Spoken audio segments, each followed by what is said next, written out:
Oke, selamat pagi teman-teman. Hari ini kita akan belajar tentang reliabilitas yang akan kita olah dengan menggunakan SPSS. Reliabilitas itu digunakan untuk mengetahui sejauh mana hasil alat ukur itu bisa dipercaya. Jadi konsep reliabilitas ini itu berkaitan dengan kesalahan pengukuran, kesalahan sampel yang menunjukkan inkonsistensi apabila alat ukur itu dilakukan ulang pada responden yang berbeda. Jadi maksudnya alat ukur yang dipakai di responden yang berbeda itu harusnya hasilnya konsisten. Ya. Misalnya kuesioner dibagi di RTA dengan kuesioner yang dibagi di RTB dengan kasus yang sama itu harusnya sama, konsisten ya. Itu baru dikatakan reliable. Tapi kalau sampai terjadi misalnya RTA menilai setuju, RTB menilai tidak setuju, itu berarti inkonsistensi. Ya. Nah, itulah fungsi dari reliabilitas ya, untuk mengetahui konsisten atau tidak alat ukur itu. Nah, di sini ada kriteria ya untuk menentukan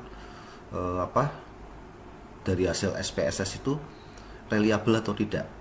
Yang sering digunakan yang nomor satu yaitu Nunali ya, menurut Nunali bahwa nanti di SPSS akan muncul nilai Cronbach alpha ini ya. Anda tinggal melihat apakah nilai Cronbach alpha itu lebih dari 0,6 atau tidak. Jika lebih dari 0,6 berarti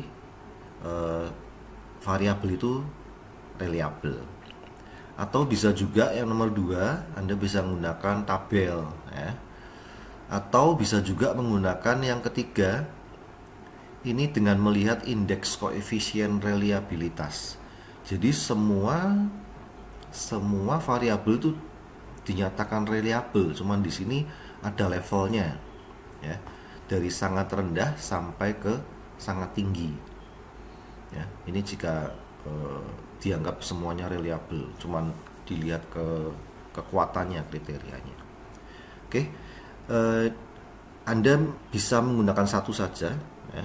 Tidak harus ketiga-tiganya diuji. Ya.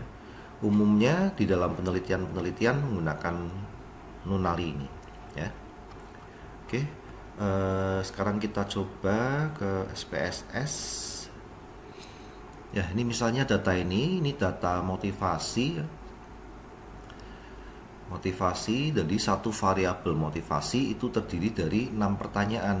Pertanyaan 1, pertanyaan 2, pertanyaan 3, pertanyaan 4, pertanyaan 5, pertanyaan 6. Nah, ini kita akan menguji apakah variabel motivasi itu reliable atau tidak.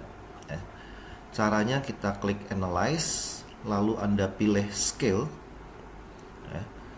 Lalu pilih lagi di sini ada reliability analysis. Nah, ini yang kita pilih sini. Kita klik. Caranya kita blok pertanyaan-pertanyaan dari motivasi, yaitu dari X11 sampai 16. Ya, kita masukkan ke items. Seperti itu. Sudah, kita tidak perlu mengaktifkan yang lain, lalu oke. Ya, ini hasil yang akan kita olah ini ya.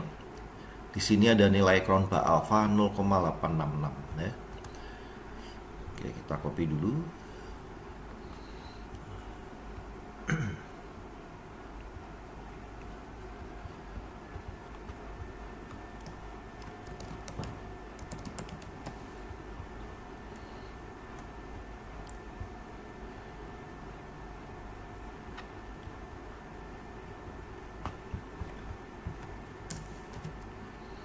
Ya, ini nilai dari Cronbach alpha.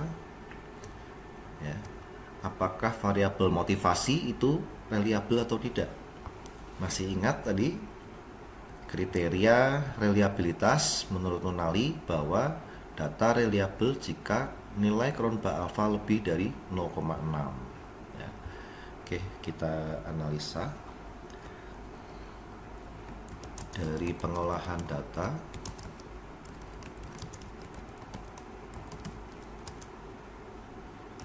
Nilai Cronbach alfa dari variabel motivasi sebesar 0,866. Ini lebih besar dari 0,6. Artinya variabel motivasi dinyatakan reliabel. Oke, itu saja teman-teman, caranya mengolah reliabilitas cukup mudah ya. Jadi kita tinggal membandingkan nilai Cronbach alfanya lebih dari 0,6 atau tidak. Oke, sampai ketemu di tutorial selanjutnya.